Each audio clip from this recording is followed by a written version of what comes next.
অন্যদিকে রাজারহাটে সেখানে আবার পুকুর ভরাট করে প্রমোটিং এর ছক। রাতে স্থানীয়রা বাধা দেন। তাদের কি অভিযোগ জানেন? পুলিশের সামনেই নাকি চলছিল পুকুর ভরাটের কাজ, তাই পুলিশকে ঘিরেও চলে বিক্ষোভ। পরে একটি আর্থ মুভার বাজেয়াপ্ত করে পুলিশ।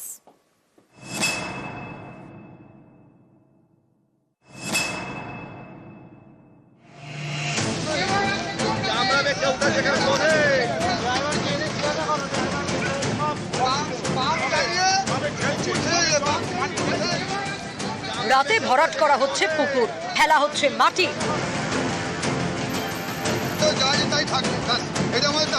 কাছেই দাঁড়িয়ে পুলিশ।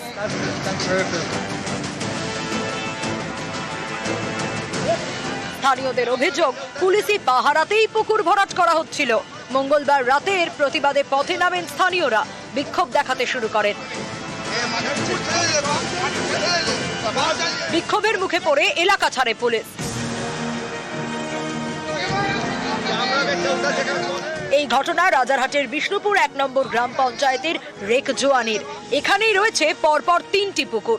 অভিযোগ, এই সব পুকুরে নজর পড়েছে প্রমোটার সুনীল গিরিয়ার। তিনি চাইছেন পুকুর ভরাট করে প্রমোটিং করতে। এর বিরোধিতায় সরব স্থানীয়রা।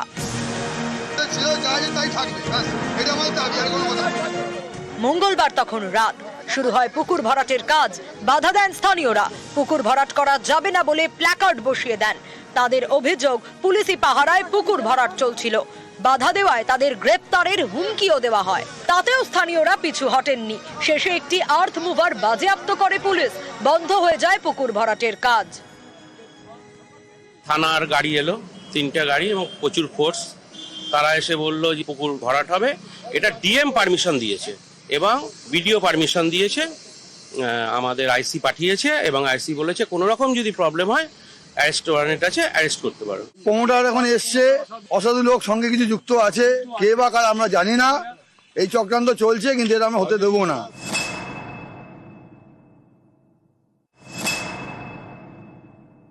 আমরা বিক্রি করে দিচ্ছি, আমরা এই সম্বন্ধে আর কোনো ভরাট করে দিচ্ছি। ওটা পুকুর নয় তো, শালি জমি। ওরা যায় না, কাগজ দেখলেই তো হবে। কল তুলে দেওয়া হয়নি, ওখানে ভেঙে গেছে কল। ওরা আমাদের কোনো ভাড়া দেয় না, কোনো কিছু করে না, আমরা নিও না, ওরা বসে আছে। আমাদের মিটার থেকে গেছে, আমরা কেটে দিয়েছি। যদি কোনো ইলিগাল থেকে বন্ধ হবে, আইনত ব্যবস্থা নেওয়া হবে। আর এই পারমিশনের ক্ষেত্রে এমএলএ কোনো রেকমেন্ডেশনও লাগে না। আর যদি সত্যি অথেন্টিকেটেড হয়, তাহলে বিডিওকে এবং পঞ্চায়েত সমিতির সভাপতিকে আমি ইনস্ট্রাকশন দেবো, বোর্ড লাগিয়ে বলুন যে অমুক তারিখে এই পুকুরটা বন্ধ করার জন্য গভর্নমেন্ট অমুক ডিপার্টমেন্ট তাকে বিষয়গুলো করেছে। এই জায়গায় বিকল্প পুকুর খোঁড়া হচ্ছে।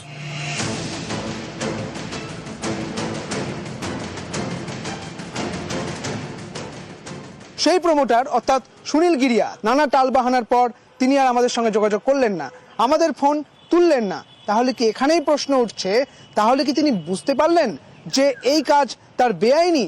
এই কাজ কি ধরা পড়ে গেল? এই প্রশ্ন তো উঠছে। ক্যামেরায় দীপঙ্করের সঙ্গে সুদীপ্ত এবং অনুপের রিপোর্ট, নিউজ 18 বাংলা।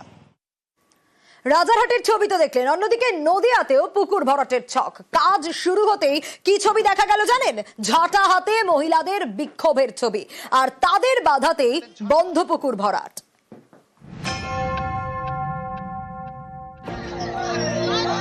পুকুর ভরাট রুখতে পথে মহিলারা বিক্ষোভ দেখালেন ঝাঁটা হাতে।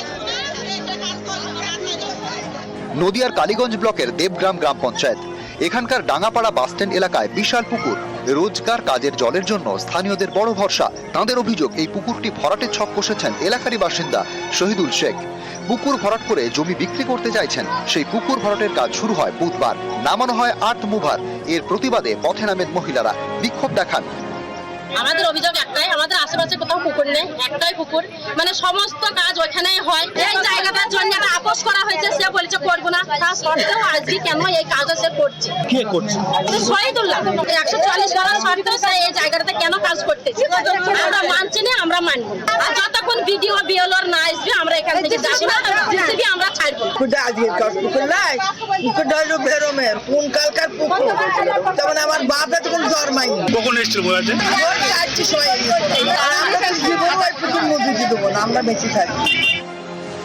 নিউজ 18 বাংলায় খবর দেখানোর কয়েক ঘন্টার মধ্যেই তৎপরতা। দেবগ্রামে যান ভূমি দপ্তরের আধিকারিকরা। বাজেয়াপ্ত করা হয় আর্থ মুভার। নদিয়া থেকে সমীর রুদ্র, নিউজ 18 বাংলা। কাস্ট সার্টিফিকেট তৈরিতে সর্ষের মধ্যেই ভূত, প্রশ্নটা জোরালো হলো। কেন জোরালো হলো? কারণ অনগ্রসর শ্রেণী কল্যাণ দপ্তর তাদেরই ইন্সপেক্টর র্যাঙ্কের 2 অফিসারকে শো কজ করেছে, তাদের ছুটিতে পাঠানো হয়েছে, আর দুজনের বিরুদ্ধেই শুরু হয়েছে বিভাগীয় তদন্ত। ভুয়ো কাস্ট সার্টিফিকেট। এই সার্টিফিকেটে কেউ শিক্ষক, কেউ পুলিশ, কেউ গবেষণা করছেন, কেউ ডাক্তারি পড়ছেন। এর পেছনে কি সর্ষের মধ্যেই ভূত? ভুয়ো কাস্ট সার্টিফিকেট তৈরির অভিযোগে 2 জন ইন্সপেক্টর র্যাঙ্কের অফিসারকে শোকজ করেছে অনগ্রসর শ্রেণী কল্যাণ দপ্তর। তাদের ছুটিতে পাঠানো হয়েছে। 2 অফিসারের বিরুদ্ধে শুরু হয়েছে বিভাগীয় তদন্ত। এই 2 অফিসারের একজন ব্যারাকপুরে কর্মরত, আরেকজন খড়গপুরে। জানা গিয়েছে দুজনের বিরুদ্ধে ভুয়ো কাস্ট সার্টিফিকেট তৈরির প্রমাণ পেয়েছে অনগ্রসর শ্রেণী কল্যাণ দপ্তর। তাদের সন্দেহের তালিকায় রয়েছেন আরো বেশ কয়েকজন অফিসার। ভুয়ো কাস্ট সার্টিফিকেট দেখিয়ে কলকাতা বিশ্ববিদ্যালয়ে কেউ করছেন গবেষণা, কেউ পড়ছেন আইন নিয়ে। এ নিয়ে অভিযোগ পেতেই সংশ্লিষ্ট বিভাগ থেকে রিপোর্ট চায় বিশ্ববিদ্যালয় কর্তৃপক্ষ। তথ্য খতিয়ে দেখে তারা 16 জনকে চিহ্নিত করেছে। সম্প্রতি এই খবর দেখায় নিউজ 18 বাংলা। এরপরেই পদক্ষেপ করল অনগ্রসর শ্রেণী কল্যাণ দপ্তর। অভিযুক্ত 16 জনের কাস্ট সার্টিফিকেট যাচাই করতে বলা হয়েছে সংশ্লিষ্ট মহকুমা শাসকদের। তারপর তারা রিপোর্ট দেবেন অনগ্রসর শ্রেণী কল্যাণ দপ্তরে। এ নিয়ে কলকাতা বিশ্ববিদ্যালয়ের রেজিস্ট্রার দেবাশিস দাস জানিয়েছেন, ভর্তি নিয়ে যাতে দুর্নীতির অভিযোগ না ওঠে তা নিয়ে সতর্ক কলকাতা বিশ্ববিদ্যালয়। কাস্ট সার্টিফিকেট নিয়ে অভিযোগ পেতেই অনগ্রসর শ্রেণী কল্যাণ দপ্তরে জানানো হয়েছে, কাস্ট সার্টিফিকেটে কোনো জালিয়াতি হলে সংশ্লিষ্ট আবেদনকারীর ভর্তি বাতিল হয়ে যাবে। এই ওবিসি রোস্টার নিয়ে একটা সুপ্রিম কোর্টে একটা মামলা বিচারাধীন আছে। সেই মামলা ইতিমধ্যে আশা করছি আমরা জট খুলে যাবে। তখন এই জাতীয় কোনো যদি কোনো অভিযোগ আসে কেস টু কেস ধরে স্পেসিফিক্যালি আমরা সেটা বিচার করব এবং জেনারেলি কোনো পলিসি নেওয়া যায় কিনা এই মামলার পরেই যদি মহামান্য সুপ্রিম কোর্টে কোনো নির্দেশিকা থাকে সেটা আমরা অনুধাবন করার চেষ্টা করব। কাস্ট সার্টিফিকেট জালিয়াতির অভিযোগে ইতিমধ্যে 2 অফিসারের বিরুদ্ধে পদক্ষেপ করেছে নবান্ন। আর এবার কাস্ট সার্টিফিকেট জালিয়াতির অভিযোগ নিয়ে নবান্নের নজরে কলকাতা বিশ্ববিদ্যালয়। রাজ্যের অনগ্রসর শ্রেণী কল্যাণ সম্প্রদায় দপ্তর ইতিমধ্যেই এসডিওদের চিঠি পাঠিয়ে বলেছে অবিলম্বে কাস্ট সার্টিফিকেটগুলি যাচাই করে রিপোর্ট দিতে। ক্যামেরায় খোকন দাসের সঙ্গে সোমরাজ বন্দ্যোপাধ্যায়, নিউজ 18 বাংলা, কলকাতা।